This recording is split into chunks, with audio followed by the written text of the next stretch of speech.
First thing is, I don't know what's going to happen next. And the whole point about the way we invest is we don't need to know what happens next. So if you're investing in a low-quality cyclical company, you've got to get the timing right, because the earnings could shoot up, they could collapse. If you're investing in an incredibly high-quality company, you just hold it and own it, unless there's something simply gone wrong. You're not trying to time it.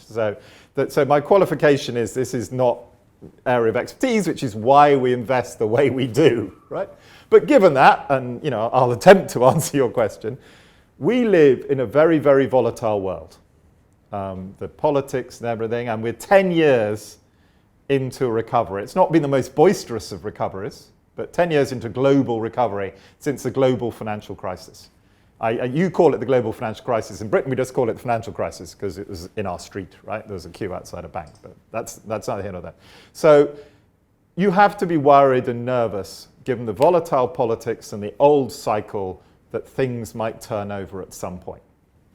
And so you have a combination of a very, very volatile world and really quite unvolatile markets.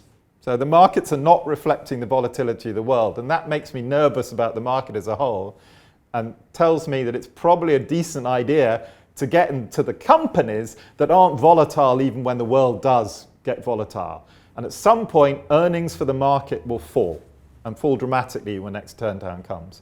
In the global financial crisis, this portfolio's earnings went up, and that's a distinguishing factor. So if you're like me and you don't know what's going to happen, own the companies where it really doesn't matter what happens.